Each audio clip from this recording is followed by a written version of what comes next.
Good evening, folks. Welcome to yours and truly, Lazer, UFT, alongside my partner in crime, Fozi. This is the Premier League preview show, match week 5. I hope everybody's feeling good, whether you're just getting up or you're just settling down for the evening. How are you doing, Fozi? Surviving, mate, surviving. You know, it's been a long weekend. Also, long weekdays, not weekends. Apologies for that. I'm still like recovering from Wednesday, mate, because it's been, you look hairy already, bro, man. You look like I'm getting older. The bush compared to when I see you on Wednesday, as people are aware, you know, we've had a majorly busy week. We're trying to bring the content to you guys. We're really trying to do that. We have some special guests on the show tonight. We have some of the regular guests. We're also going to be having Andy, the Leeds fan, keeping us updated with the current Premier League game, which is Leeds United versus Newcastle United. But without further ado, people, you know what we're going to do? Bring to you the intro.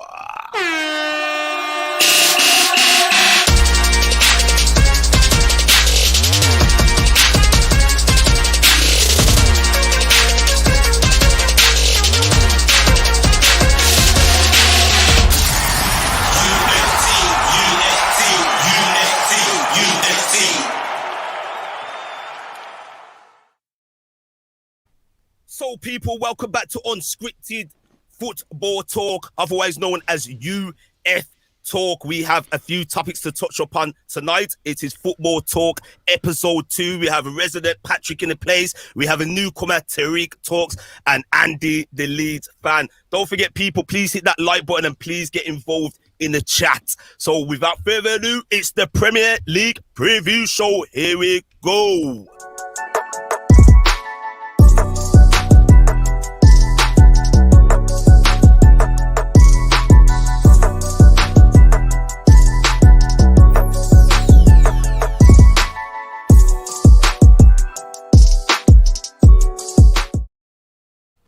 Yes, Fuzzy. Shall we bring in the guests? Yes, Let's bring them through. So, people, we are going to bring in one of our regulars, the joker of the pack, Mr. True City fan, Patrick. Hi. Good evening, Patrick. How you doing? Hi, how you doing? I see it only takes me a week to stay away from the show, and then there's a very late intro, and then there's another intro. That's very amazing work, guys. Amazing work. Big up to whoever. Big up to both of you, man. Big up to both of you. Yes. Just before we go further, I'd like to say, people, we are streaming simultaneously for the last time on Lazer LFC. I can see only 2 people are watching us on UF Talk. Please, if you're watching us on Lazer LFC, head over to UF Talk now. Hit the like button and please watch us on there. From going forwards, we're only going to be discussing other football matters on this channel.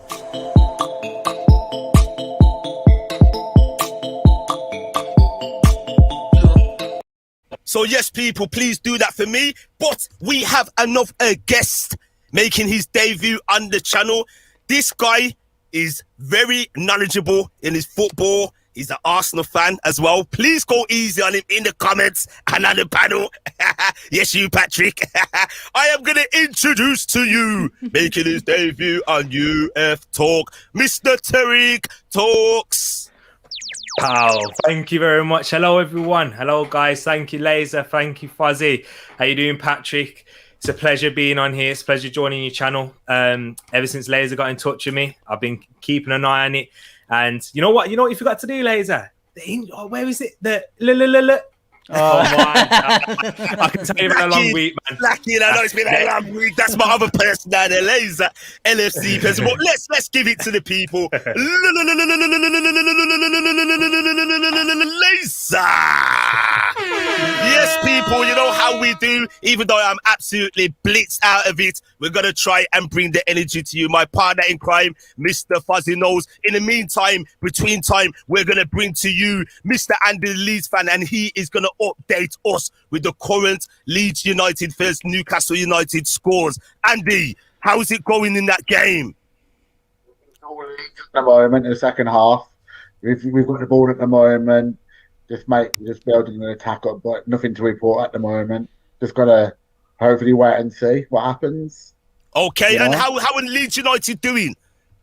It's been mostly Leeds, to be fair, but Newcastle had the chance and it was a good goal from Maximin.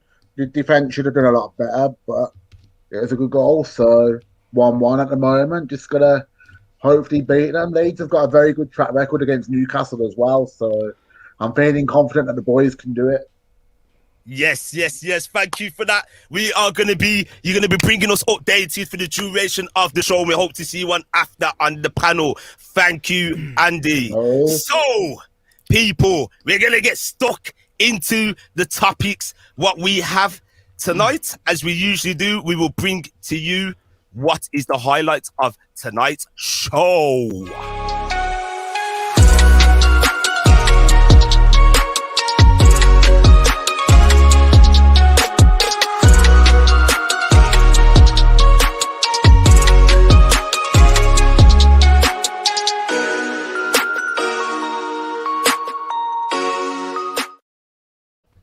So yes, people, those are the topics, the main topics. We're going to also touch up on every Premier League team. We're going to have a recap from the previous round. Fozi, my partner, F to the O to the Z to the I. Fozi, can you do the honors for me and just touch up on some of the comments, bro? We have some early commenters today. Obviously, we've got Tariq's gang here. Yes, we've got Casper saying big up everyone, obviously. And we've got Mr. John Conway saying good evening, guys. The regular Mr. John Conway. Yes. And we've got obviously Casper saying, and now I am, what's it say? Bigging you up here, something like bigging you up here. Because he's meant to be here. Yourself. Yeah. That's funny word, innit? That's what he's saying. Big up Tariq. You got your gang here, mate. They're all following you here, mate. What's going on? Yes, Tariq talks. Yeah. As I come across from Lazer, buzzing to see Tariq on this channel. Tariq fam. Yes. Tariq again. Tariq talk gang. I'm telling you, he's killing it already, man. He's only been here 5 minutes. He's more famous than us two. That's what he brought the whole country. I'm telling you, mate. He's going to rep it today with the yellow and black. Love to see that. Showing the Emirates, showing the Arsenal some support. Before we go further, we're going to bring Andy with some more updates on the current Leeds versus Newcastle United game. Andy, what's the current situation in this game? I think it's just a couple of minutes ago had a shot, but nothing major. It's just comfortable save from Darlow in goal. It's still all Leeds in this second half at the moment, so hopefully we're going to continue to push on and get a goal. But nothing to report at the moment, bar that one shot that we had a couple of minutes ago. Okay, thank you very much, Andy. No worries. Okay, we'll see you shortly. So let's get stuck in. Lazer.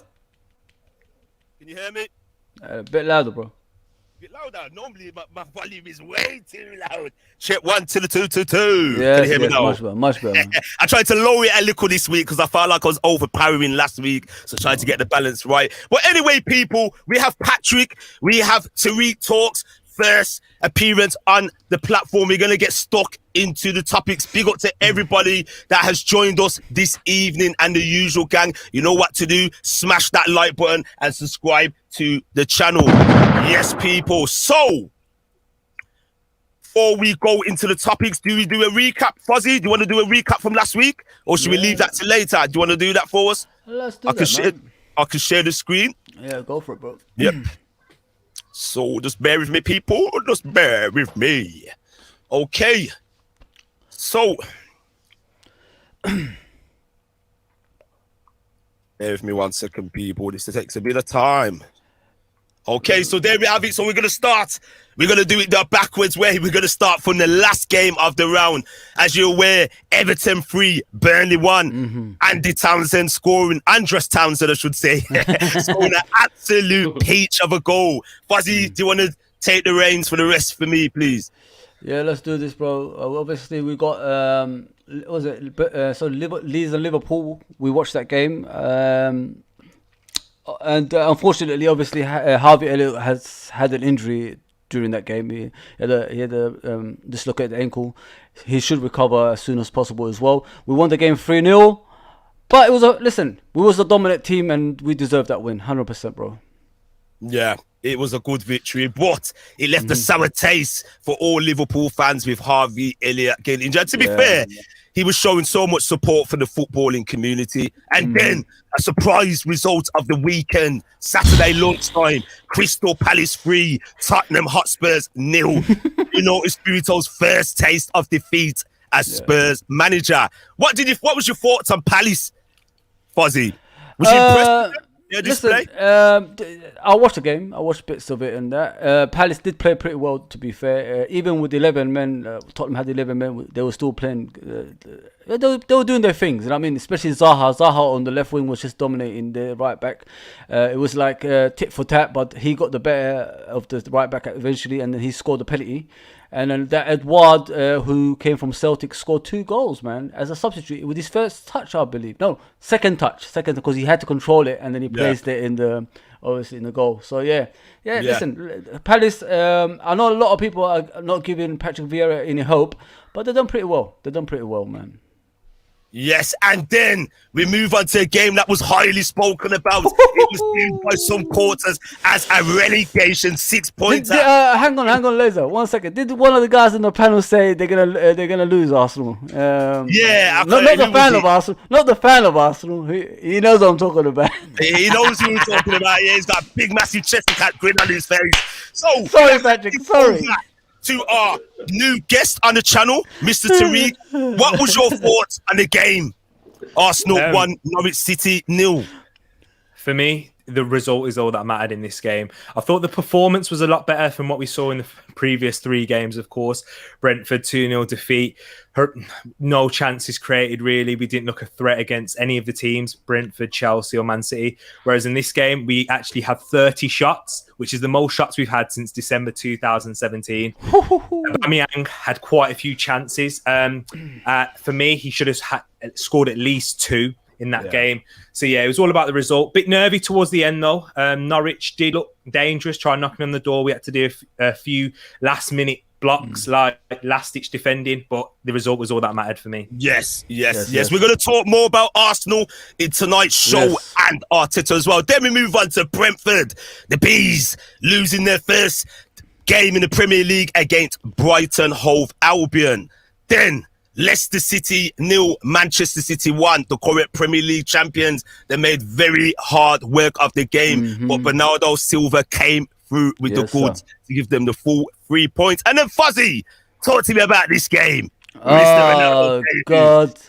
You know the hype, guys. You know the hype around Man United has gone down again, isn't it? You know it's got after the young boys. You know, it's true. After this game, we was hearing we're gonna win the league, we're gonna dominate Europe, we're gonna do this, we're gonna do that. Yes, Ronaldo scored twice, but that Lazer said Newcastle bend it over like they always do because of Steve Bruce, ex-player, who always just plays defensive, doesn't even want to attack. If Newcastle played their game, they would have actually got something out of it. I don't know what you guys think. What do you think, Patrick, about this game? Did you watch it? Unfortunately, I watched it, and then unfortunately, unfortunately. No. I was watching it, and yes, I was also scared for a minute. But look, as one of my friends said, let's not just do Sue when they're winning. Let's also say Sue when they're losing. At the end of the day, it showed in the young boys match.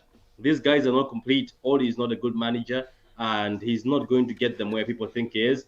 Yes, Ronaldo is scoring, but let's not forget this is Newcastle. As Fozi has just said, it's Steve Bruce who always puts a welcome mat for Man United.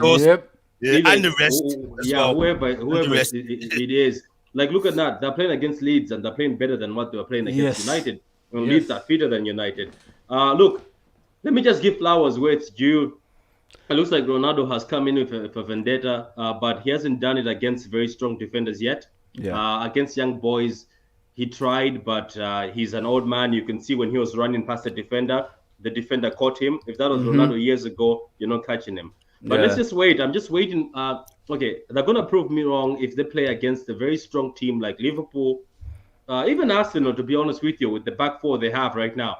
I want them to play against quality defenders, and then Ronaldo does his Sue thing with quality defenders, then we'll say that maybe United are threat. But Yeah. for this 4-1 game, after the young boys, the hype has gone down again. And, thank God, because now they're quiet, because there was a lot of noise on group chats, a lot of noise. Yeah, of course, brother. Okay, so we're going to move on now, people. Thanks for those opinions of those games. Southampton 0, West Ham United 0 in a stalemate. If I'm right, Mikel Antonio was sent off in the game. Then we went on to Watford, not doing very well so far to the return back to the Premier League. Watford 0, Wolverhampton Wanderers 2. Their first win in the Premier League so far. And then Chelsea having a good season so far, the current European champions. 3-0 beating Aston Villa. Romelu Lukaku with 2 goals in the game. So, people, I've got a moment. I'm getting a bit. Yeah, that's it for that round. So, we are going to talk about a few topics. So, let's get some comments up because it is getting very busy. Good turnout tonight. Don't forget, guys, if you are watching us on Lazer LFC, please head over to UF Talk. All the information is in the description down below. Do that for us, guys, and hit the like button. As of next week, we won't longer be doing a simultaneous stream. It will be all on UFT. So where was we in the comments now? Because it's packed out, Fuzzy. Help me out, bro. Know-how. I think it's know-how next there. Okay. Tariq. So anyway, I would like to say big respect goes out to Tariq supporters joining us on the platform. Much, much appreciated. The more, the merrier. The more people to share, the better. Yes, people. So big up Gillian Smith. Hi, Tariq fam. Big up to Know-how. Do you think Zaha will ever get his big move? Nah, over. He's a huge critic of Zaha. It's over. It's Talk over. to me about this one. It's over, mate. He's had his opportunities and he kept on failing. And not only that, that's his level. I don't know about you guys, but I don't think Zaha can do better than what he's got now. I think that's his level, Crystal Palace. And if he goes to another team, it's going to be like start. I think, what was the other one? The one who went to Everton? The player that went to Everton? Balassi. Yeah. Balassi. Look, Balassi. these kind of players, when they go to these clubs, look what happens. It's just going to be the same as that. So just, just stay at Palace, man. Don't go anywhere, man. Just stay there. That's harsh, that is. Big up to Frankie Ramon, regular viewer. Cooler, man. Big up to you, Frankie Ramon. Thanks for joining us. Big up to Tariq, Alicia. Thanks Tariq, my fellow Gooner, like Arsenal supporters in the RC. We're going to talk about your team tonight. That's 28 at least, this is what I can say. There's at least the Arsenal supporters are winning something this season. Winning this comment section.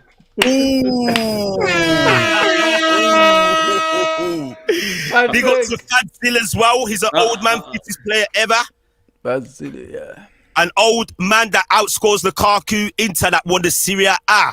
Crying emoji. While old man Ronaldo was struggling with Juventus. Ouch. So we're just going to scan through some of these comments. Big up to everybody getting involved, active in the chat. We're going to head back to Andy, the Leeds fan, with some more updates on the current game tonight. Andy, what's the situation?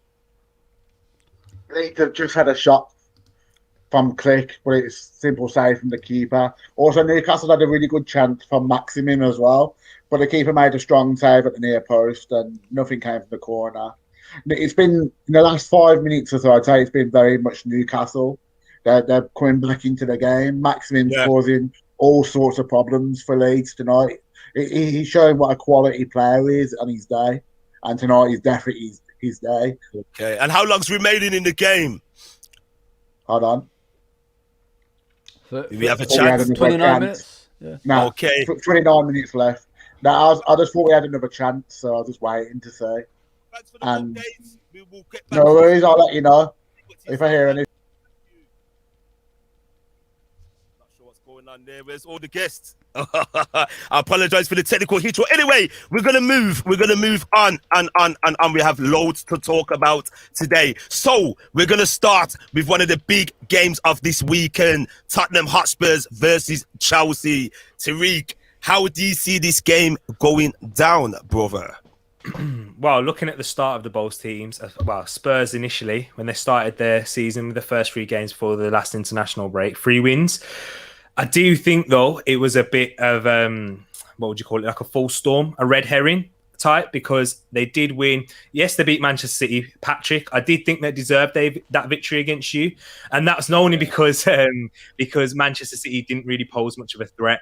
Other than that, I do think if you'd have played them now, then it's a completely different story. Against Wolves should have won, as we saw against Man United, if they'd take their chances. And against Watford, they were quite lucky then too. So this Nuno side, it really did get exposed against Crystal Palace and for their defensive frailties. I've seen the team news before I came on this stream. They're missing a lot of players because of injuries as well. And I do think that will affect them and the confidence that Chelsea will be stepping into after their Champions League victory. I can only see one team winning this, and I've gone for a Chelsea victory. Okay, and do you see it being a tight, cagey game or a game where Chelsea will open them up and let loose? For me, definitely the tight and cagey, but that's mainly because of Nuno. Nuno doesn't really get battered. From what we've seen with him at Wolves, that pragmatic style, I do think that Chelsea will break them down, but even when that happens, you'll see that low block, trying to counter-attack, and I would give Tottenham more of a chance if they had Son, but because we're seeing what's happening with Nuno and Ndombele, he's not rating him. He doesn't fancy him, which is beyond me because I like those type of players, them enigmas, those eccentric characters who bring you something different. You see him yesterday. See the little back heel for the first goal against Rennes? See that? No one else in this it was amazing. Yeah.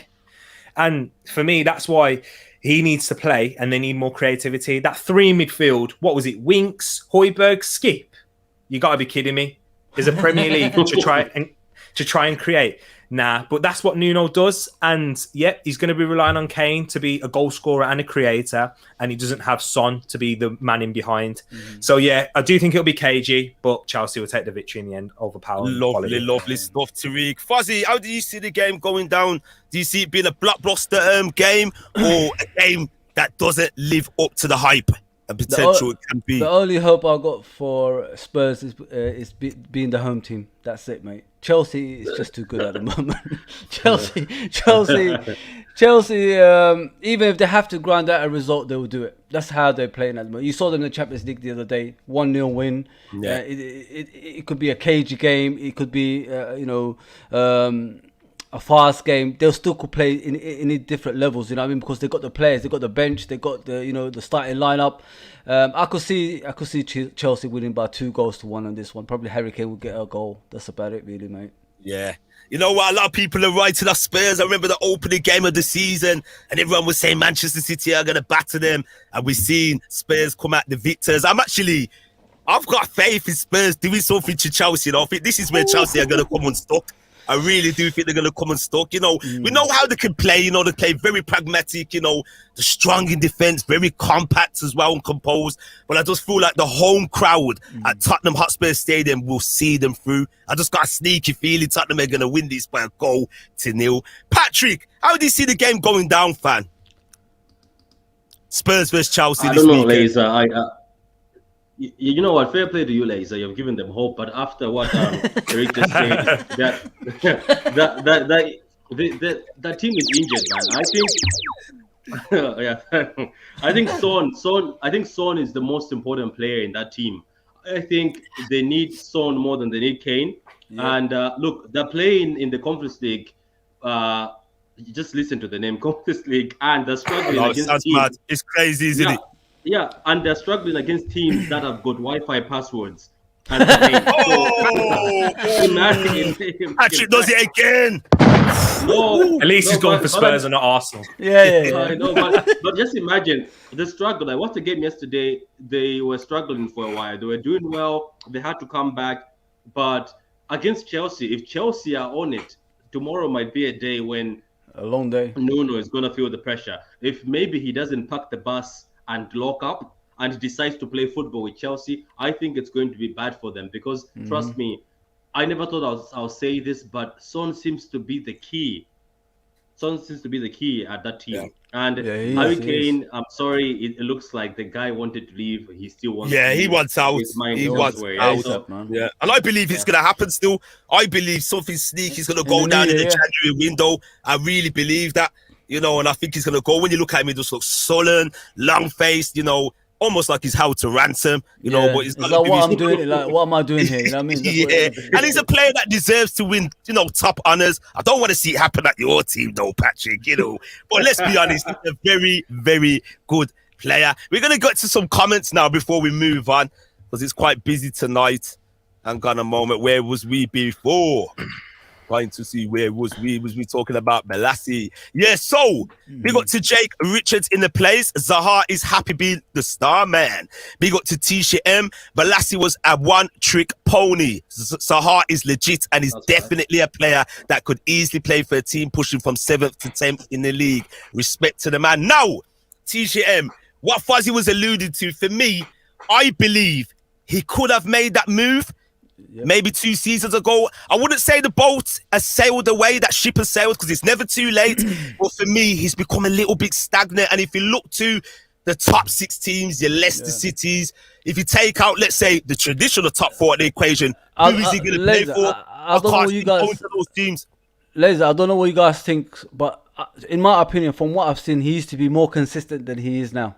He's not consistent anymore. He only puts it on and off. Am I right, guys, or am I wrong here? He ain't consistent anymore. You are. Attitude. Attitude also. He's the bad. I think he's not happy because apparently he wants to go to Arsenal. Then there was this talk about him going to Everton. Yeah. You know what I mean? And it didn't happen for whatever reason. It didn't happen. And he did have a good season, if I'm right, 18/19.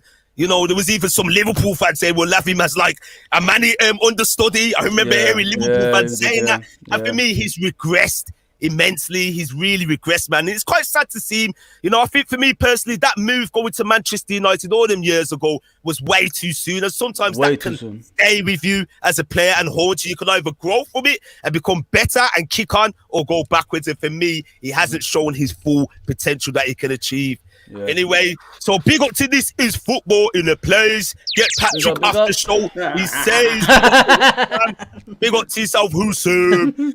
Big up to Know How Again at Tishi, a team like Arsenal. And I'm going to get this correct today. Big up to Boba Frog. yes, Laser and F to the O to the Z to the I. Big up to the both of you. Thank you, guys. Thank you for joining us. Shout out to all of you from This Is Football, turning into the Sahar show. This is Sahar at West Ham or Leicester would make some sense. So big up to the people. Big up to the people in the place. So yes, we spoke about Spurs versus Chelsea. Guys, what's your score predictions in the game? For me, I'm going to go Tottenham Hotspur 1, Chelsea 0. Tariq, how do you see it? 2-0 Chelsea, Lukaku being the difference maker. Like that's the difference what Man City lacked against Spurs. They didn't have that. Chelsea have that. I don't think there'll be many chances. 1 or 2 chances, Lukaku take it, and then counter attack, bang, they'll get a second. Yeah. Okay. What about you, Fuzzy? It's going to be a cagey game, I think, as well. I think it's going to be 2-1 to Chelsea. Okay. Yes, Lukaku and probably Ziyech. How do you say his name? The left-footed Ziyech. Yeah. I think he will score, and probably Harry Kane will get a goal just to keep up appearances. Patrick, how do you see it going down? For appearances, I think I'm gonna go with Fozi on this. I think it'll be a 2-1. There'll be a lot of back the bus football, so I think it's gonna be a 2-1. Harry Kane, of course, as Fozi says, he wants to make sure that his ticket box is saying I'm still scoring. So 2-1. Yo, Laser, Fuzzy, and Patrick. You know what we should do? Should get these predictions down and keep a little table. That's what I was gonna do. We was gonna do this. Yeah, there you go. I like what you're coming with already. So, people, before we move on to the next topic, we have to get a little promo in.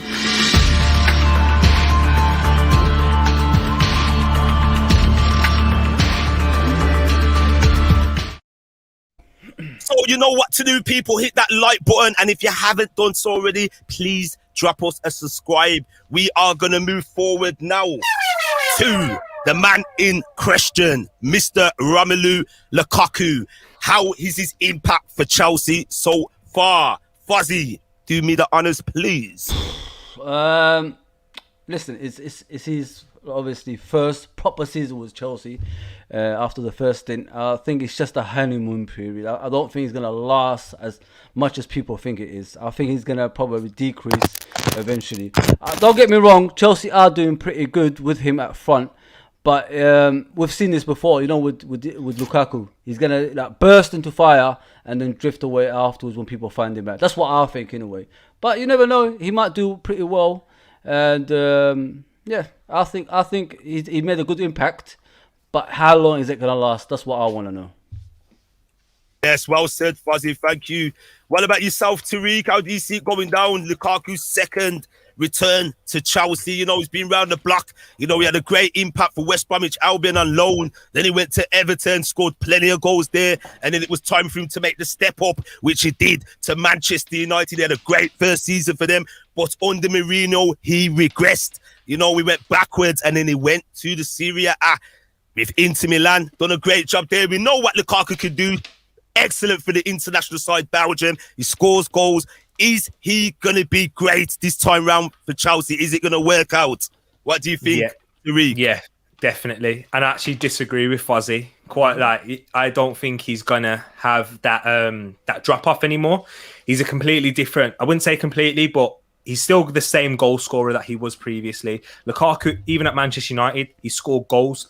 He will always continue to score goals. But what is added to his game since Antonio Conte, really like, he was a diamond in the rough, but now he's shining and he's got that hold-up play, his team play. Was it for the Belgium in the Euros? That was when I really saw it for the first time. I was hearing a lot about it from Serie A. Can't lie, I wasn't watching too much of it last season because Premier League was hard enough to keep up. Fair play. But with his touch and link-up play now, it's a lot better. Not perfect. He's not, don't get me wrong, he's not Firmino in that.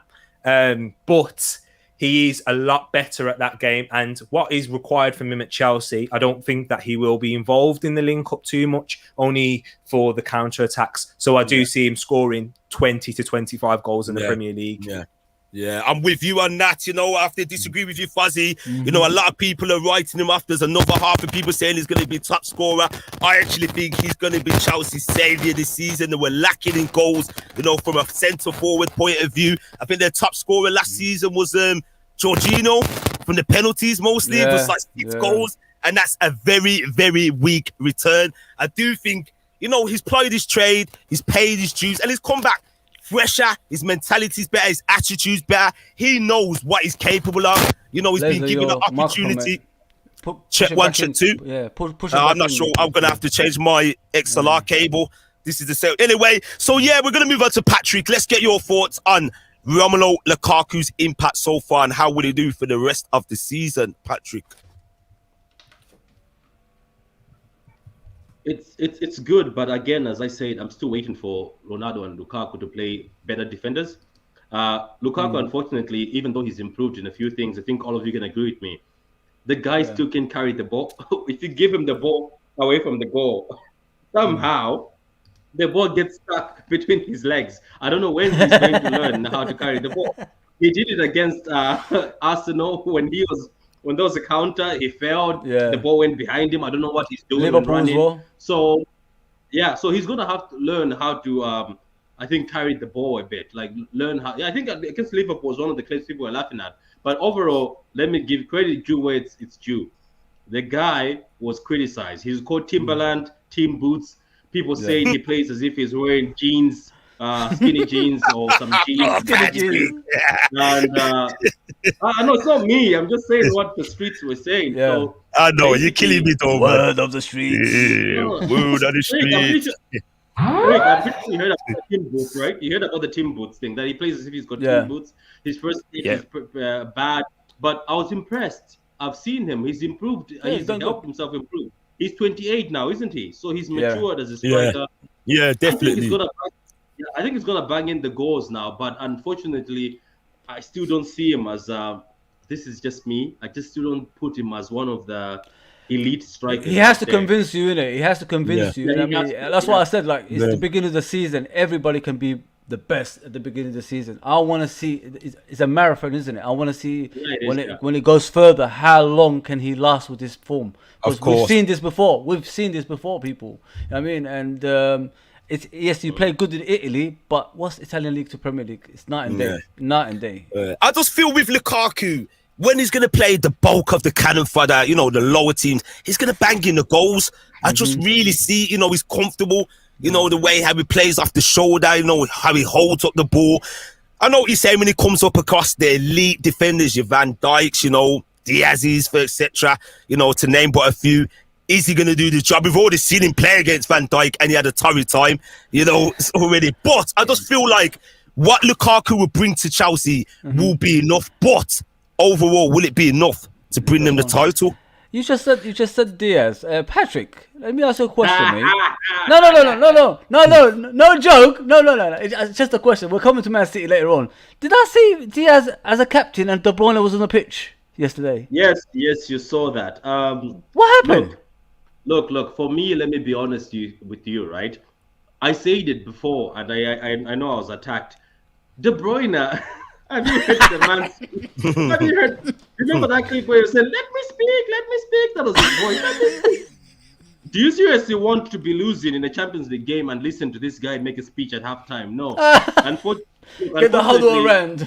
Listen, everybody on the panel. Fozi and Tariq. I'm pretty sure you guys were watching Diaz. He was basically throwing his CV as captain last season. So when the vote came, apparently he was voted very highly. And look, I'm happy. He goes to everybody, gives you the high five. And I don't know if you've seen his talks at Benfica. At the age of 18, he was talking to people during the halftime. So look, it is what it is. A captain is not age. A captain is who you are as a character and what you can do. So De Bruyne, I'm sorry, I know he's one of the most skilled, but let's not just give him the band because he can ping passes. We need a character. So Diaz is a character. Wow. Yes, people. We're going to head over to Andy, the Leeds fan, with some more updates in the current game between Newcastle United and Leeds United. Andy, how's it going in the game? KG, Pat Bamford's had a little bit of a knock just now, so the physio and all that is on the pitch at the moment, just checking him out and that, but he should be all right. He also had a chance, but comfortable save for the keeper. It wasn't really a strong chance. He sort of just hit it and straight at him. And Maximin causing more problems again. Yeah, we had a shot just on the edge of the box and comfortable save for the keeper. Yeah, is there going to be a winner? Is there going to be a winner between any of the sides, or do you see this petering out as a draw? At the moment, I'm seeing it as a draw. There doesn't seem to be like a clear-cut chance that's like going to go in, and I do think it's going to be a draw. I hope I'm wrong though, but it's been a bit of a cagey second half as the half's gone on. All right, cheers, Andy. Special. We'll get back to you just before the full-time whistle. Thank you there, Andy. So, people, Romelu Lukaku has been the topic, and we are now going to move on to Arsenal again. Burnley versus Arsenal this weekend. I don't think we've purposely pulled this out of the hat, Tariq. This is no. a topic that we have to talk about, and we'd like to know, as an Arsenal fan on the platform, your thoughts on this game and the situation regarding your manager, Mr. Arteta. So we have Burnley versus Arsenal taking place tomorrow afternoon. So we're going to start with you, Tariq. How do you see this game going? Do you feel like the boys will have a bit of confidence on the back of their first points of the season against Norwich City last week? Or do you see this one being a struggle? Because in recent years, Sean Dyche unlucky in getting the 3 points or even a draw, and one of your star players has come up with the goods in stoppage time. I think if I'm right, Sean Dyche did get a victory last season against Arsenal, first time in a while, if I'm correct. At the Emirates. At the Emirates Stadium, yes, it was a long time coming. So how do you see this game going down, Tariq? Well, I'm just glad that Granit Xhaka suspended for this one, because in the first game at the Emirates, he got sent off. And in the second game at Turf Moor, that's when he gave the ball for Chris Wood and when he knocked it in and we drew 1-1. For me, definitely going to be a tough game for Arsenal. My biggest interest, what I'm going to see out of this game, I want to see how Ben White deals with Chris Wood and Ashley Barnes. For me, I was talking about this in my preview. I said that I think that Ben White is going to struggle. But I'm not going to, like as you'll probably see many Arsenal fans on social media, like literally berate the guy and say, "Oh, he's crap, 50 million on this and that." If he struggles, because he's still 23, a young centre. Excuse me, Tariq. The price tag sometimes can affect a player, can make or fees quoted. What was your thoughts as an Arsenal fan? You thought, yes, it's worth it, or that's a little bit too much to be spent on a player that's not quite ready at the level required? In straight away terms, you look at it and no, he's not worth it right now. But I've got a lot of opinion on price tags in football nowadays. I don't think we should look too deep into them. Yes, as a general fan base, you're going to. But like, for me, Ben White and Pepe, for example, if you look at Pepe and Thomas Partey, everybody, when Thomas Partey was signed, said that successful signing, he's going to transform your midfield, this and that. As an Arsenal fan and an honest Arsenal fan, if you're looking at that, he's been a flop in that case currently. Yes. Because he's not stayed fit. Thank you, man. Respect. Thank you. But when you look people are gonna like what you say live on air. No, it's good. It is very good to say how it is. Yeah, but I don't think he will be by the time when it's all said and done, because at pre-season smashing, it's just about staying fit, and I think he will eventually. But right now, if we're talking absolutes now, he's a flop. However, everybody calls Pepe a flop. Pepe is our third biggest goal threat. He's our third top goal scorer ever since he walked into the club. That's not his fault. He cost 72. And also, like Patrick, I wonder if you'll agree with me on this. And I've got something for you, Lazer and Fozi, with Liverpool too. Jack Grealish will never be worth 100 million unless he becomes the next Kevin De Bruyne. If we're talking about value, if you go and win a league and a Champions League, and he contributes, and he becomes a Raheem Sterling, then he'll still never be worth 100. Like everyone will say, no, he's not worth 100 mil. So as a football fan now, I can't look at price tags. There's so many factors. It's the modern day price. That's what it market, is. It's the modern day market, unfortunately. And this is for you guys. I feel that everyone judges. I think Liverpool are the best. Like everybody holds them as an example. And I think you are. If you hold Liverpool as an example, you're setting yourself up to fail. Everyone's saying, Liverpool got Salah for 35 million, but not Salah's one of the greatest players to ever play in the Premier League. Let's triple that now. If you want to talk about it's worth triple that. Virgil van Dijk, 80 million. He's going to be one of the best centre backs in the world, and in my opinion, one of the best centre backs to ever play the game all round. Yes, 100%. So that's what I'm on about with price tags. Back to the Burnley Arsenal though. I do think we will struggle. I think that Burnley will score a goal. But I feel that Arsenal now, if it's all about the first goal. If one of my viewers was saying this in my previous stream, if Burnley get the first goal, it might be tough then, because we've seen how Arsenal have cope when teams sit back like deep Brentford. line defending, Exactly. So it's all about if we get the first goal. Aubameyang, I think that, by the way, we're going to see the previous Aubameyang. I don't know if Patrick would agree with me on that. I think he'll get 15 minimum. Yeah. Just 15 and 20. Sorry to interrupt you, Tariq. Patrick's going to leave shortly. Just before he leaves, want to hear his thoughts on Arsenal versus Burnley. Do you see Arsenal struggling in this game, or do you see them getting back to winning ways, Patrick? Okay, so the guy who loves football in me says Arsenal are back and they're going. The defense is back and they're going to win this game. But the agenda merchant in me wants Arsenal to be beaten just for me to continue laughing at them.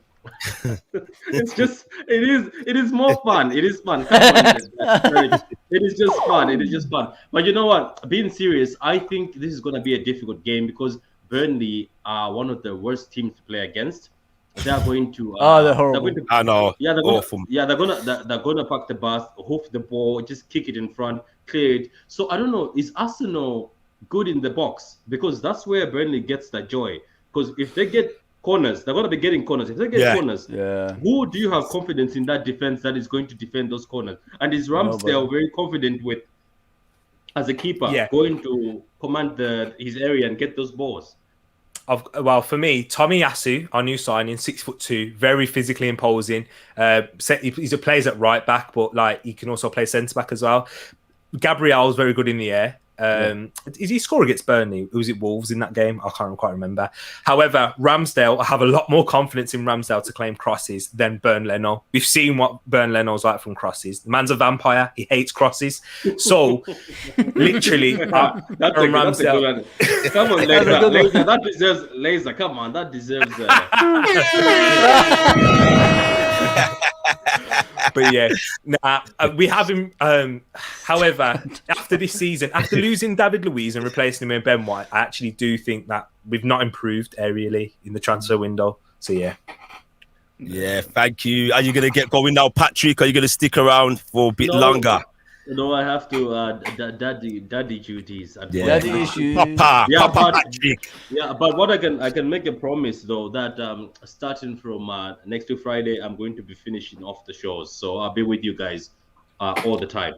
It's your channel, bro. Yeah, of course you're gonna be much appreciated, man. You're part of the platform, and you know you have to do what you have to do. So thank you for your time tonight, Patrick. Big up to yourself, nice to meet and you. hopefully. And I hope you come back next week miserable on the show and your team loses. Later, I'm gonna clip that. And if your team you loses, do that. I'll clip that. You do that. Big up to yourself, man. Respect. See you later, Patrick, our resident Manchester City fan. So, Fuzzy, do you see this game being one of those short dice games where it's like, boys, come on, you know what you need to do. You know, you're going to be very physical. Let's bully them. Arsenal weak. Do you see it as a game where it's going to be another shithouse game, 0-0 deep into the game, and either team gets the goal? Because what I've tend to notice with previous Arsenal and Burnley games. Lazer. You hear me? I don't know why he does this. Can you hear me? I can hear you now. Yeah. Yeah, it's much better. Why? It must be my compressor. So anyway, apologies for the technical hitch-up, guys. As I was saying, I feel like it's going to be another game where Burnley are going to stink up the joint. You know, they're going to keep it tight, what they usually do, play for set pieces, get the long balls in, and are Arsenal going to be able to cope with that? You know, because they're going to still be nervy. Yes, they got the win against Norwich, you know. And for me, it's about Arsenal picking up points now. There's nothing glamorous about it. They have to pick up points. You know, they're in the mire. Let's be honest, they're in the shitter. It's after hours now, so we can get a little bit raw.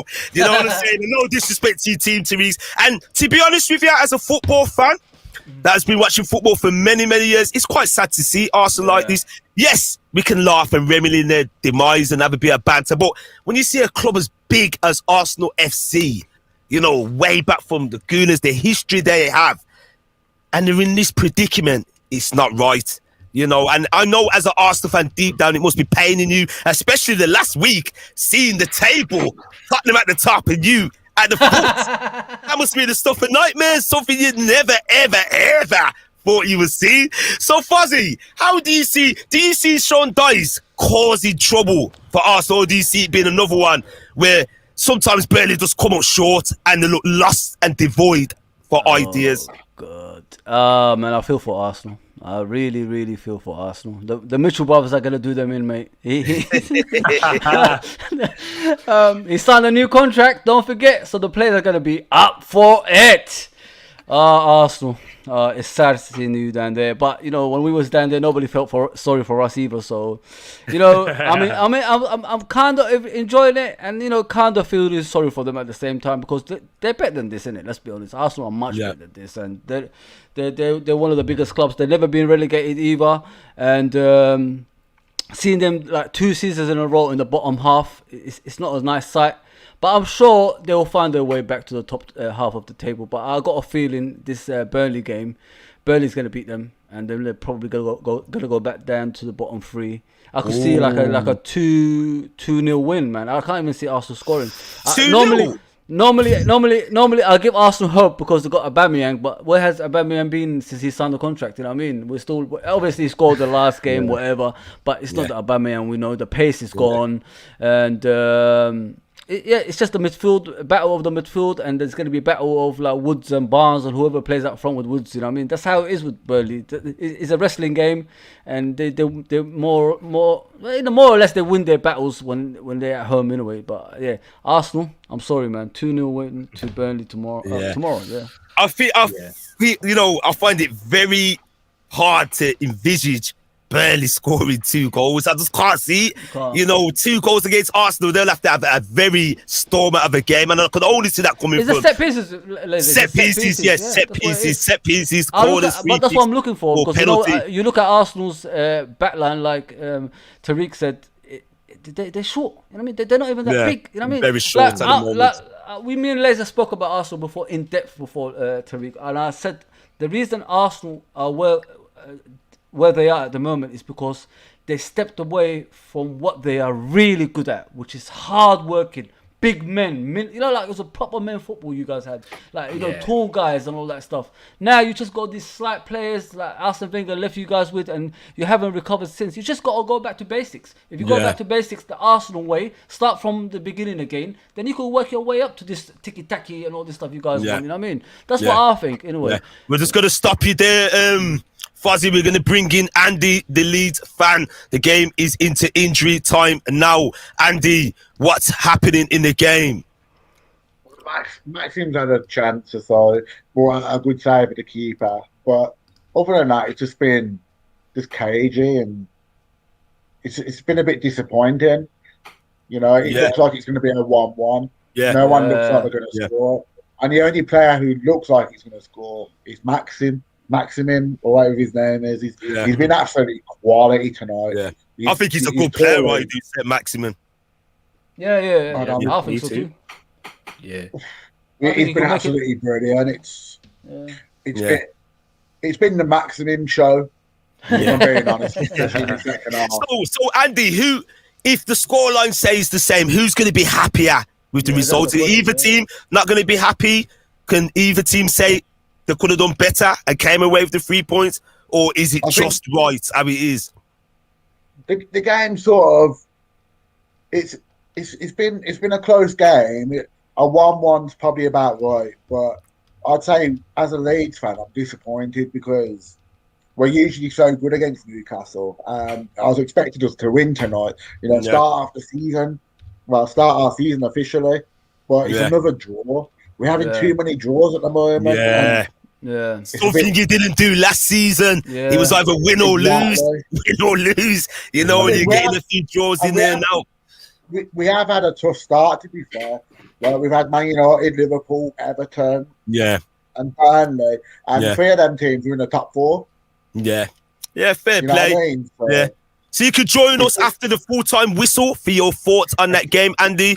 Thank you for the recap during the stream. Appreciate that, bro. So people, Fuzzy coming with the spoilers there. So big up to the people in the comments. We're gonna get some more comments up before we leave them lagging behind. If we have forgotten you, apologies there. We're gonna try and get through all of them. So big up to TCM, very active tonight. They think this game will make or break Arteta.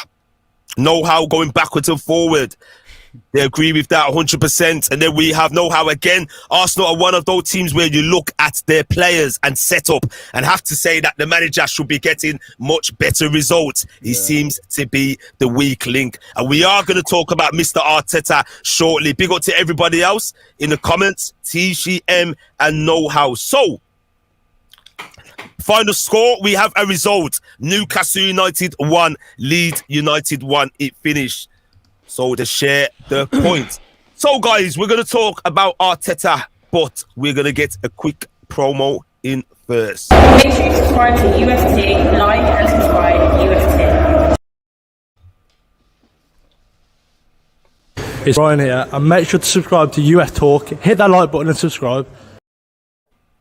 Yes, people, you heard. Please hit that like button and subscribe to the platform. We're a new up-and-coming channel, and this is for every football fan to get involved, no matter which team you support. Please, yellow and black. So, on the subject of Arsenal, we are going to get back to talking about the manager, regardless if Arsenal do get a win tomorrow.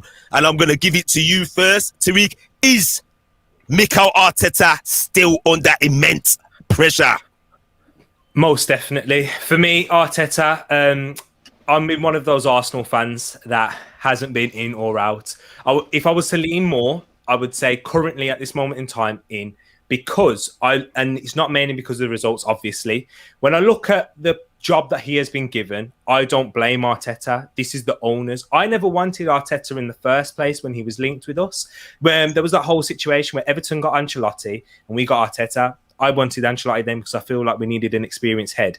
But given the situation, what's happened at Arsenal and the amount of players that we've had to turn over, that's why I give credit to Arteta, and that's why this is the time is now. We have to see all my eyes and all pressures on Arteta. If he loses a game against Burnley today, like loses it tomorrow, that's when I question the manager, because this is his players. He brought in Ramsdale. I'll tell you something interesting. Edu actually didn't want Ramsdale, our technical director, the one who's supposed to be making the decisions, but the Cronkies trusted Arteta. Edu wanted Neto, you know, the one Barcelona, the Brazilian keeper. Yeah.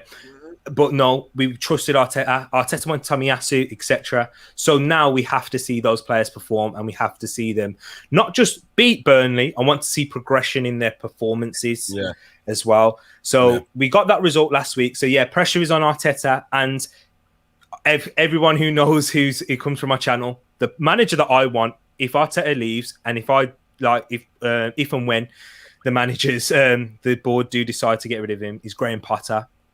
He's got the experience. He's young. He's still young, and I've seen what he's done with Brighton with players like Adam Webster, Dan Burn, and Lewis Dunk. And the best he's gotten out of them. What would he? And he's already done with Ben White. He's already worked with Ben White. So what about Gabriel?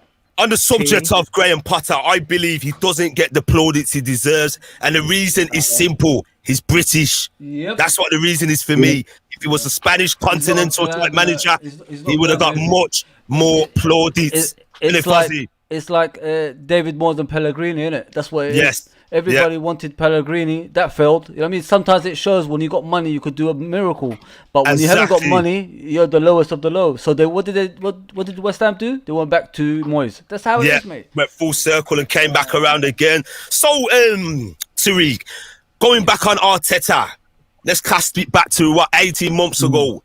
When you heard the news that he was going to become the manager for Arsenal, what was your initial thoughts? Did you think, okay, he's going to bring a style of football similar to what Pep Guardiola instills in Manchester City, or is this a bit too soon?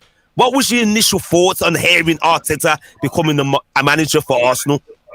So straight away, the best way to split this up is before his first press conference. Before his first press conference, too soon, way too soon for me.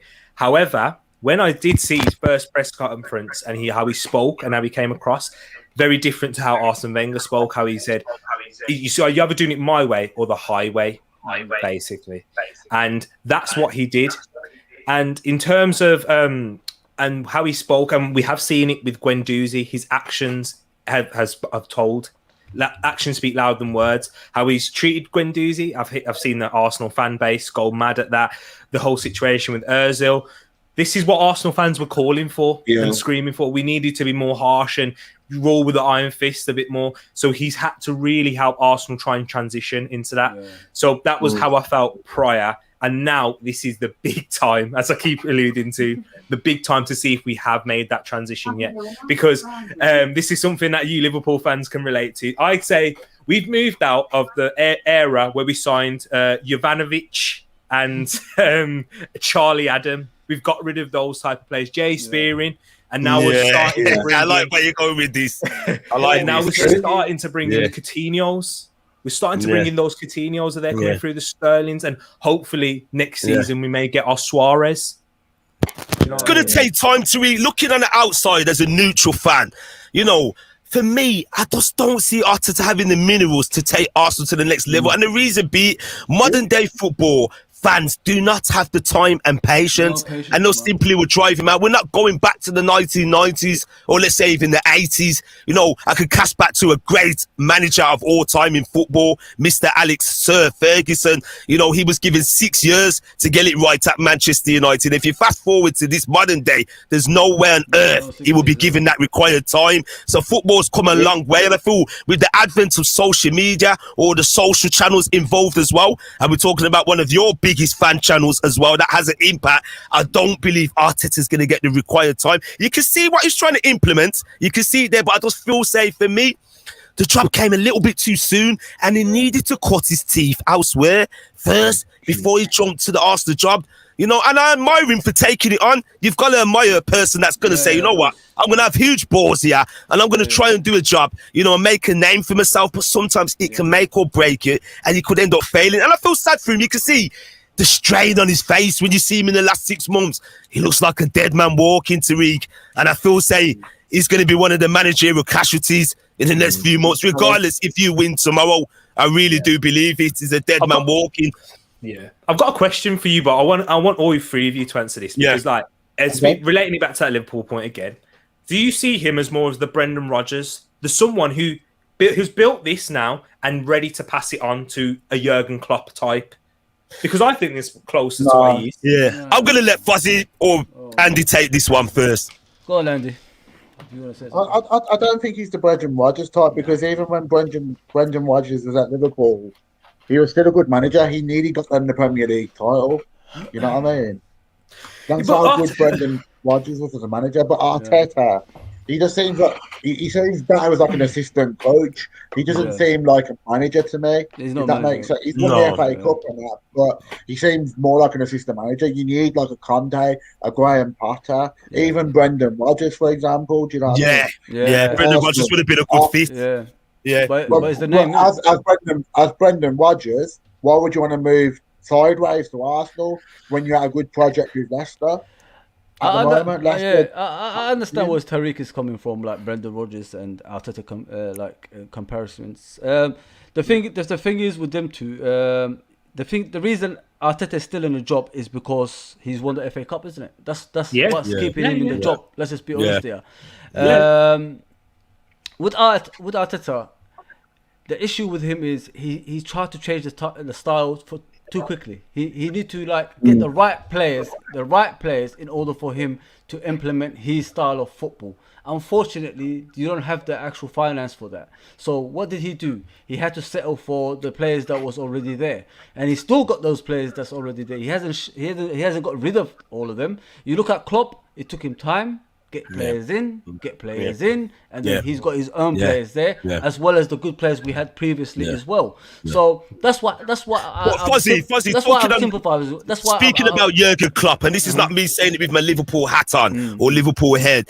You could see what he was trying to implement from the get-go ever since that first game against Tottenham Hotspurs at the old White Hart Lane Stadium. If I'm right, it ended 0-0. You could see instantaneously what he was doing. I know what you're saying, bro. I understand what you're saying, but Jurgen Klopp had the right owners around him that was going to give him support. But what I'm trying to say, I know Tariq's compared them, with Brendan Rodgers. What I'm trying to say, for me, you can see similarities, but for me, he's a little bit weak. He lacks presence. He lacks authority. This is me looking. I know what you're saying. On the outside, yes, I 100% agree with and I feel for him. I really feel for him. I just feel he would have benefited from managing a team at the lower end of the table, or a championship team, or even a team abroad in one of the, let's say, a Belgium league or a lower French team. This is why a lot of Arsenal fans are still backing him, because they can see that he can do something if he had the right players around him. Yeah, the right personnel. But listen, the job was always too big for him. That's Arsenal Football Club for crying out loud. You don't come from an assistant to become, an Arsenal manager straight away. It takes you a while to get to these jobs. You got to be honest in that things. Of course. But he's been put in that place. Like Tariq said, you just got to give him the chance. You know what I mean? You just got to see where he can go if he gets his right players around him. That's what you got to see. Maybe he could shock us. You never know. We could come back to this video one day and say, see what we said? If he gets his right players around him and the right, ownership around him, look what he can do on the pitch. Listen, he's learned a lot from Pep Guardiola, but listen, I'm just worried about him because the owners ain't supporting him to what he wants. That's what happened. Look what happened in Lampard, though. He had the money to spend and that. I think it was over 200 million, if I'm correct. And they sacked him. Yeah, but Lampard wasn't getting results. Yeah, but Arsenal would be happy where Lampard was. Was it? Wouldn't you? Of course. You would. Yeah. I just feel like with certain managers, for me, chiming in now, they have their required level, and this is no disrespect. This is not banter or anything like that. When we can look at the Manchester United manager, Ole Gunnar Solskjaer. There was a comment made the other day saying, would you believe it? a huge proportion of the fan base wants a manager out that's sitting top of the table with all the personnel they got. Yeah. For me, he's not cutting it. He leaves a lot to be desired. He's not good enough, man. He leaves, and you can see what Arteta's trying to do, and I just feel for me, I can't see him getting to that required level to take Arsenal back to the big time where they belong. I just don't see it. You know what it is, I guys? just don't see it, man. Sorry, Tariq. You know what it is with Ole Gunnar Solskjaer? The issue with him is, I don't think the players respect him as an experienced manager. You know, like if they would, like Fergie or Klopp or someone like that. Yeah, that's what or I think. Ancelotti or yeah, someone. because he calls these players Rashi and these things. Yeah. I mean, come on, man. They're not your friends. These are the players that are gonna get you the sack if you show them that much respect. Of course. I mean, he has to be stronger than what he is, and he will never be at Old Trafford stronger than what we see. I think he's gonna get the sack one day. It's gonna be probably. I think so. The unfortunate thing for him is he's got Klopp and Pep Guardiola here. I mean, that's the unfortunate thing for him. If they wasn't here, he'd probably win the league or something would happen. Yeah. Let's just flash up a comment. Beings that run this subject, Arteta was a Brian McClare level player. Whoa. And he's a Brian McClare level assistant manager. Now, know how I'm taking it you are an elder fan, because going back, Brian McClare, a lot of people may be watching this thinking, who the hell is Brian McClare? If you don't know who he is, he was a Scottish player that played for Manchester United in the late 80s to mid 1990s. Brian McClare. He was a striker that turned into a midfielder afterwards. Yeah, that's right, Fuzzy. Brian McClare. So, people, big up to yourself, locked in and locked on in the place. Premier League preview show, match week 5. We've got a couple more topics, and we're going to have a rundown on the fixtures for this weekend. So, we're going to talk, like we usually do every week, about one of the teams at the lower end of the table. And we would like to start with you for this one, Andy. Will Norwich City get relegated again? Tell me, Andy. Talk to me. I'm gonna answer this really simply. Yes. They don't look. Because yes, they don't look good enough for the Premier League. They're like the modern day West Brom. Does that make sense? Yeah. You know I think the worst. I think the worst. The worst. Yeah. I think the worst than West Bromwich Albion. West Brom at least gave you a game. Yeah. But I'm saying the West Brom thing in the sense of a yo-yo club. Years ago. The previous West Brom yo-yo, boing, boing, boing. Every season, they come up, straight back down, up, down, up, down. So that being Norwich nowadays. Yeah. So Andy, talking about Norwich City getting relegated, they've lost 4 games on a trot. They've got another tough game tomorrow. Can Norwich City adapt? You know the manager Farke, does he strike as a manager that's naive and he just wants to play his own way, a bit similar to how Bielsa does it? Or can he make it late and think, you know what, let's drag this by the scruff of the neck and let's give it a right go? Because for me, when I look at Norwich City, in the majority of their games, they look lackadaisical, they look scared, they look very nervous. When I saw them against Manchester City, for me, we know Manchester City is a powerhouse, the current Premier League challenge, but that was beyond ridiculous. They looked like a beaten team. I mean, if that was a boxing match, referee would have long ago threw the towel in. You know what I mean? And for me, Norwich City, the majority of their players, your Pookies, they've got Grant Hanley from right, the captain in central defence. He's had experience in the Premier League before with Blackburn Rovers. They've got to do better. They've been in the Premier League, we're talking 2 years ago. So they've had the experience being in the Championship, winning games, being promoted. And it's almost like it's back to square one, being the whipping boys. And I just find that very, very strange. What do they need to do, Andy, to try and prove everybody wrong and say, look, we're in this for the big time. We're not here to make up the numbers and pick up a paycheck. We're in here to stay. What do Norwich City need to do? I just think they haven't, if I'm correct, they haven't really signed anyone, and they've lost their best player in Buendia.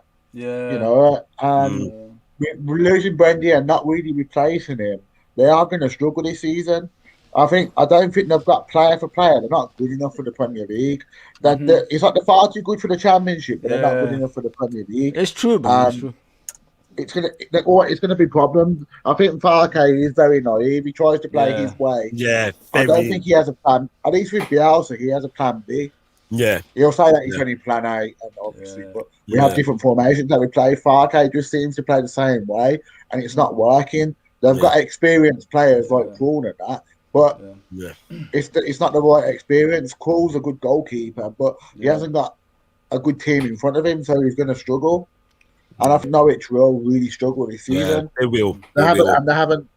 Yeah. And Pookie he had a good start the last time he was in the Premier League. But look what Shadow happened of at the the end player. of Yeah, the season. excellent start, man. He was in my fantasy team. Yeah, But I yeah, like the yeah. games last Well, year. look what happened. Look what happened to him at the end, though. He wasn't Yeah. scoring and that. I know. Tried And off. then if he weren't scoring, Norwich weren't winning. That's it. That's it. Thank you for your thoughts, Andy. So Fuzzy, Mr. F to the O to the Z to the I, my partner in crime.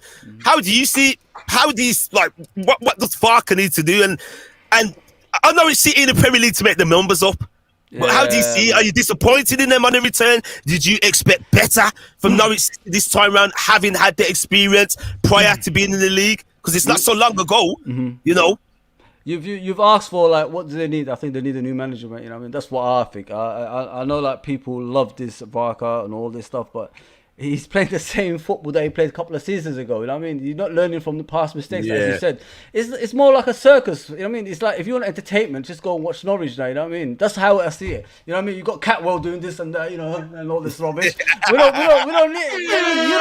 You actually want to win games, not like winning dancing competitions. You know what I'm saying? It's really bad because you know I grew up on Norwich being a good team, like mid-table team back in the day with Chris Sutton and Jeremy Gus and all them lot. That's what I grew up on. Those are the memories. I think Jeremy Gus scored the last goal in the cup as well at Liverpool. It's a sad sight, mate. I honestly think it's time they took a different direction. Going solid route, you know what I mean? Get those defenders like to defend properly and the midfielders to, you know, battle properly and the strikers to score a goal. Like he said, like Andy said about Pookie. When was the last time Pookie actually had a shot on goal? We don't see him doing what he normally does anymore because he's probably frustrated. It's the same type of football that he played a couple of seasons ago. Listen, the best option for them is get a new manager in that's tight, you know, who's going to keep them in the Premier League because 4 out of 4, it's not right, man. Yeah, it makes there's one thing as well. You know, like the worst part of it is the other two teams that got relegated, promoted. Don't forget, I think Norwich was champions, weren't they, when they got promoted? That's the other two teams are doing better than you. You know what I mean? That's even worse if you think about it. Yeah, but I don't think. But I think Watford again that they don't look Premier League standard either. You know what I mean? All the teams that have come up. They'll change their manager tomorrow. Don't worry about that. Yeah. Actually, all the teams that have come up at championship level. Brentford will start faltering as well because they haven't signed anyone. Yeah, you know that they will struggle out one in the season. When Andy, at least they're trying in it. At least you can see they're trying for the manager. That's the best thing. Yeah. Exactly. So Tariq, sorry, Andy, go ahead, bro. If any of the 3 teams that came up last season, the season just gone now, the only team that looked like they might stay up is Brentford. Yeah. And you wouldn't have been saying that at the start of the season, would you? Never going to say that. No. You know, I was. as Ozzy said, Brentford are trying. They're trying to play football and they're playing their way. You know, it's a good brand of football. And you go to their stadium, it's going to be a difficult, small stadium, narrow pitch. It's going to be a difficult game for people. Yeah. You know, so Brentford could surprise people. Andy, Brentford, for me, relatively speaking, I know I'm speaking in like absolutes again, but they are the best run team in the world relative to their size. Brentford shouldn't be in the Premier League. Brentford should not have made the money that they have made from Watkins, Benrahma, Morpie, Ezri Konsa, those players. Like, they're Premier League proven players, and then they've still got some in their ranks. But with Norwich, like, I don't mind Norwich. Because, guys, I want to ask you guys this question. Would you rather have a Norwich in the Premier League or a Burnley? Because I'd rather have a Norwich.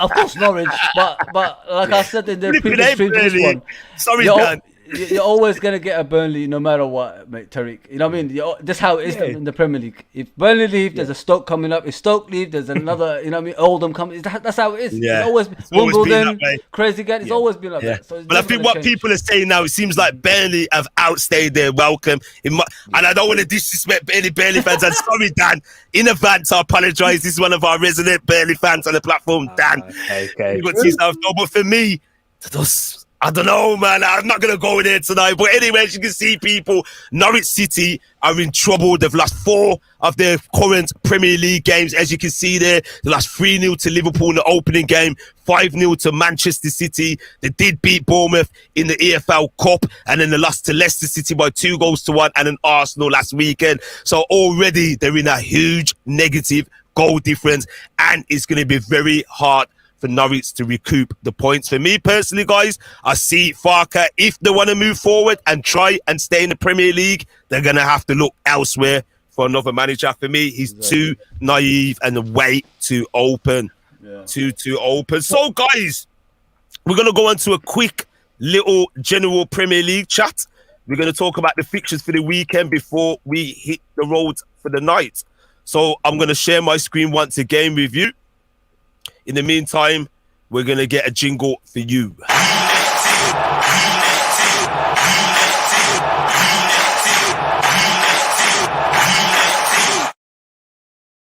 Yes, people, UFT, you know what to do. Please hit that like button and please subscribe to the platform. So, people, it's the Premier League week results, well, fixtures, I should say, 5. Match week 5 to take place this weekend. We've already had a result. Newcastle United won and Leeds United won. Andy, just give us a brief rundown, please, on that game, how it unfolded. It was a very open game from my opinion. It was very end-to-end. Leeds dominated in the first half. Then Newcastle came back. Leeds scored a beautiful goal from Rafinha. It was definitely a cross that just went all the way in. But a goal's a goal at the end of the day, you know. And then it became the Maximum's show. He started dominating the game. He was having shots. He was running past defenders. He was playing like a world-class player, you know. And if anyone was going to score for Newcastle, it was him. He's just needs the consistency, innit? He just needs consistent. That's all. I think that's his next level. If Maximum plays like he did today every week, he'd be up there with some of the best players in the league for sure. Yeah. You know what he reminds me of? I don't know if sorry, Andy, Fuzzy. He reminds me of a raw version of Mane, like raw. The early Mane days, Southampton. It's got that feel to him, man. But yeah, man, Newcastle United won, Leeds United won. That ended up. So then we have the games for tomorrow, the first game of the day. Wolverhampton Wanderers versus Brentford. How do you see this one going down, Tariq? I think this is going to go down as a Wolves win. It will be tight, though. Wolves will dominate possession, which is what, you know, if you're a Wolves fan, you're not used to seeing that as often with Nuno's tactics. But yeah, Wolves will dominate. Brentford will look to counter-attack. But now, this is where I think Raul will get his goal. And this is where it's going to roll and tick on for Wolves now. So yeah, Raul. And do you know what? Adama. Because speaking of St. Maximin, Adama's the exact same in terms of consistency. Needs to show that.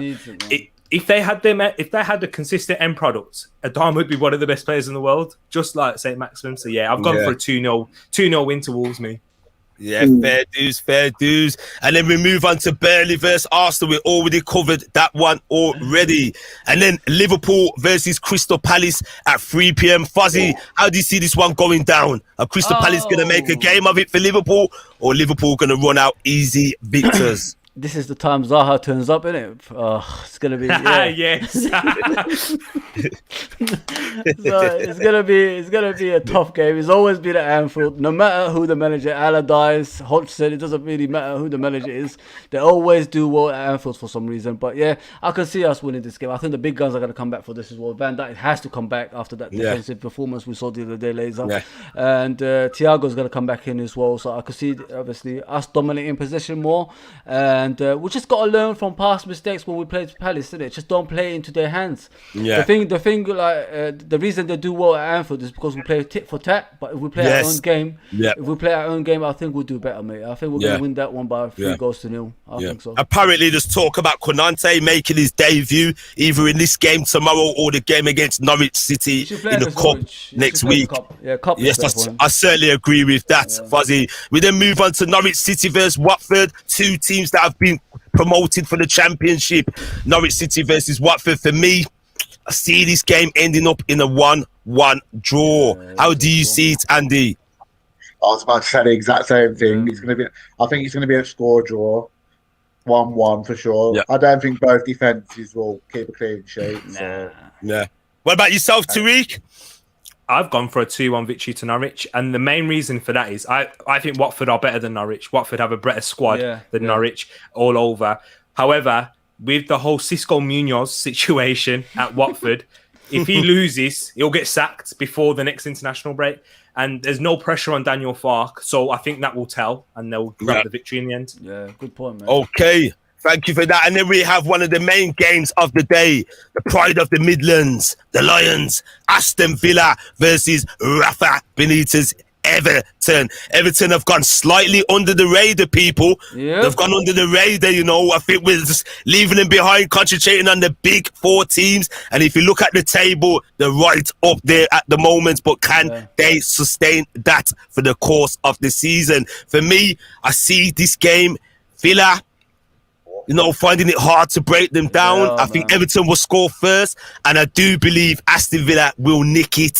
You know, it's going to be an evening game. You know, their fans are going to be there. I think Aston Villa will get a win. And you've got to cast yourself back to last week, guys. They were very unlucky against Chelsea. I know the scoreline looks different, 3-0. Sometimes in games, it could be deemed as a battery and a comprehensive victory. Yeah. But for me, Aston Villa were very unlucky, and they were unlucky in a few other games before. And I see Aston Villa running out the victors and giving Rafa Benitez his first taste of defeat. How do you see it going, people?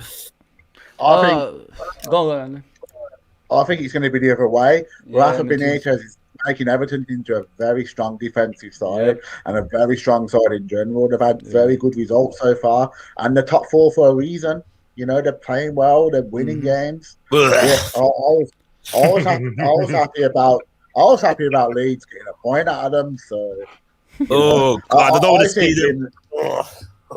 I see it being an Everton winner. I think the Rafa Benitez effect will work, and he'll somehow nick a point against Villa. They'll shut them down, and then Calvert-Lewin or Richarlison, whichever one you want to pick, will score. I think it'll be 2-1 to Everton. Yeah. What about yourself, Mr. Fuzzy? Yeah, mate, I agree with Andy, man. Unfortunately, Rafa Benitez is doing business right now. He's playing the ugly football, you know, like win or get a draw kind of football. And I can see that happening. Aston Villa is hot and cold at the moment, man. They haven't got the, what do you call it? They haven't gone away from Jack Grealish yet, if you know what I mean, guys. It's taking them time. That's the problem with them so far. So they need to get used to each other and the formation, like, in order for them to compete in the league. But yeah, I can see Everton winning. Everton are battling, mate. They're battling, bro. You know what I mean? So they are. They certainly are. And even if they don't win, they'll get a draw. That's how they are. Yeah. And then we move on to the Sunday's games. Brighton Hove Albion versus Leicester City. Now, for me, Leicester City are found wanting in many games. And last night, they were comfortably beating, was it Napoli? If I'm right, Napoli last night, and then the game ended up as a draw. We know this is a different competition, but for me, I actually see Graham Potter side running at the victors in this one. You know, I'm going for a 2-1 victory to Brighton. I do. I believe Brighton will get the 3 points tomorrow. How do you see it going down, Tariq? Do you know what? I wish I was brave enough to say that myself, because I actually do rate Graham Potter more than Brendan Rodgers. That's probably a little bit of a hot take, maybe, because Brendan Rodgers seems to be a bit of a favourite. But yeah, Leicester's defensively. Now Johnny Evans picked up another injury against Napoli to come off. Yeah. Their defence falls apart. Sionchu, for me... What's happened to that guy? What's happened to him, Tariq? Like, all of a sudden, everybody's running past him. I know. I was watching Turkey game, and people were running past him like it was nothing. Know. Next Mustafi for me. That's what I think it was the injury, you know, guys. That injury he had, man, was it 18 months ago, you know, when we had the other pandemic? He hasn't been the same. Yeah, because if you catch your eyes back, Fuzzy will remember this. Liverpool played Leicester. I think it was Sionchu's debut season, and we made hard work of that game. It was Christmas time, 2018. Was it the Penny Milner one you're talking about, that one? No, the one before that, bro, when Salah scored those 2 goals. And he actually outpaced Salah. He put the burners on, and everyone was like, oh my God, who is this guy? He was relatively unknown at the time then. But for me, he's regressed a bit, man. There's something not quite right with him. He loses his head in crucial moments in games. If you tend to notice, man, he lacks that maturity and that leadership qualities. I see the game personally being a very entertaining game, because Brighton under Graham Potter play very good football. They do. I like them play. I like to see them play. There's many games I've seen them, and I think, wow, they look like a top team, but they haven't got the right personnel. They're lacking up top, you know, to get the results and finish, you know. And in a lot of games, they've been very unlucky, you know. So I think this game's going to be entertaining. Quite a lot of shots, you know. I think Brighton will have the majority of the possession, and I say Brighton will end up the victors in this one. What about yourself, Andy? Please. I think Brighton do play good football, but I think Leicester will have too much for them. The Vardy will start scoring maybe again, and Leicester have got a really good team, and they usually beat the teams around, like the teams that they need to beat. So I do see Leicester winning this game pretty cool. I think about a 2-0 Leicester. I don't really trust the Brighton strike force, you know, against us. Jens Scheuren choose the new Mustafi and that, but I think Leicester will be too much for them. So I'll see it being a Leicester 2-0. Okay, thank you, guys. We're going to move on to another game, and it's a battle of West Ham United. David Moyes' West Ham United versus the new 2.0 Manchester Ronaldo United. How do you see this going down, Mr. Fozi? Oh my god, is Antonio gonna play in this game, or is he not? No, banned. Man, yes. There's no way,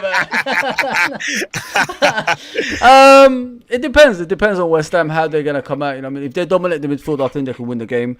But after what happened to Man United against Young Boys, I think Man United are gonna come out and have too much for them in this game. I honestly think that, because I don't think the fan base, I don't think, you know, Ronaldo is gonna accept, you know, what happened to him in the Young Boys. You saw him coming off the pitch; he was actually pissed. You could say that right now. He was really pissed off in that game, so he's probably got into the players saying to them, I don't want to see that again. So he's the manager now, you know what I mean? So I think they're going to come out winners, and the only downside for West Ham is they haven't got Antonio up front. Yeah, what about yourself, Tariq? How do you see it going down, bro? Unfortunately, Man United win. However, Man United, in all the games that they've played, they haven't impressed me in terms of performance. Against Wolves, they were lucky. That should have been a goal. That should have been a goal. Lucky. Exactly, and they were lucky against. Too. It's true. There you go. And then also against Southampton, they were lucky. Then Adam Armstrong, 1v1. Oh, absolutely lucky. Absolutely lucky. I can't believe that chance. Hit it straight at the goalkeeper. Exactly. That's what I'm saying. So Man United have not impressed me at all in terms of their performance, but they're just over West Ham. West Ham don't have Antonio, and they don't have a backup striker. I was saying, and I've been saying it for a while, Sebastian Haller, they should have kept him only because they didn't have a backup. Not because of, he's just scored 4 goals in the Champions League. Like, I'm going to be reactionary. Nah, not at all. You don't get rid of a striker and when you got no backup. So, for me, sadly, Man United win. However, they will concede because they are so imbalanced. All this Rafael Varane talk, you know, Tariq. You know what? Sorry, bro. Don't interrupt. No, carry on. That's right. Do you think Rafael Varane's overhyped? Because, you know, all these years he's been playing alongside Ramos, one of the best defenders in the world that used to take care of him. Now he's playing with Dum Maguire. He's getting fanned out by a lot of people. He ain't as high profile as he's supposed to be. Do you think that? Yes. Definitely, because this is the thing, like with centre backs, and what people need to remember is, if I compare it to you guys again, Virgil van Dijk and Joel Matip. Joel Matip was a good defender before Virgil came. I remember, like, you looked good when Joel Matip was playing, but you weren't solid. And that is exactly what I see from Rafael Varane. He's not a leader. People need to know that. Like, he's had Ramos next to him all these years, and John Stones, Ruben Dias. Look at the levels that John Stones has gone when you have a proper centre back. So Varane has been overrated and overhyped in that sense. And when you have a midfield that Man United have, where you're going to be run up against like Ben Rama, Bowen, Fornals, Lanzini, Vlasic, they're going to cause problems. But I just don't think they have the ruthless edge without Antonio. So don't get me wrong, though. Don't get me wrong, Liz. I still want West Ham to win. Don't get me wrong. Of course we do. Of course we do. Andy, come on, Andy. You want West Ham to win as well, surely? We all want West Ham to win. But let's be honest, no Antonio, no victory. I know. Unfortunately, guys, I think we've all had our fun the last couple of days with Manchester United losing to a team called Young Boys. You know, and And I think it ends this weekend. I think Man United will get back to winning ways. I just feel like sometimes when David Moyes comes against his old team, he's very unlucky. I'm not saying he's in the mode of Steve Bruce where he hands them the points. I just feel like, do you think he tries too hard against his old team? He does. He certainly does. He tries way too hard. And if I'm right, last season he came so close to having a victory against Manchester United. The ball went out, didn't it? The ball went out or something. And then he did. It did, yeah. And I just feel Man United will have too much for them tomorrow. You know, they're going to feel, you know, fan wanting West Ham without their star man, Antonio. And I just feel like Man United will concede the goal and it'll end up, you know, either 3-1 victors or 2-1. You know, Man United do score goals. But as Tariq and all the panel alluded to, there's that imbalance, man. There's still light for me, man, you know, and we're going to see a lot of Man United, you know, be found wanting in games this season. They're going to be relying on Ronaldo, their star players, you know, Pogba, Fernandes, and it ain't going to be enough, but that is another subject for another time. We're going to move on to the final game. We already covered this one briefly. Tottenham Hotspurs versus Chelsea, Super 4th Sunday. I see Tottenham ending up 1-0 victors in this game. What about the rest of you guys? I think you're on your own there. I think everyone else is going to agree with me and say Chelsea. No way Tottenham are keeping a clean sheet. And you never know. and I don't see where Tottenham are going to grab their goal from. Obviously Harry Kane, but like I think Harry Kane, you got the three centre backs on him. Do you know what I mean? Where's he going to get the service? It's 0 touches from a penalty. VAR. 0 touches in the box against Crystal Palace. 0 touches. I know, it was bad. It was bad. It was bad. Oh, Chelsea. I feel Nuno Espirito is going to stifle Chelsea. I do. I think we're going to be for a shock. Everyone say Chelsea are going to run out rampant victors. I think it's either going to be a close game.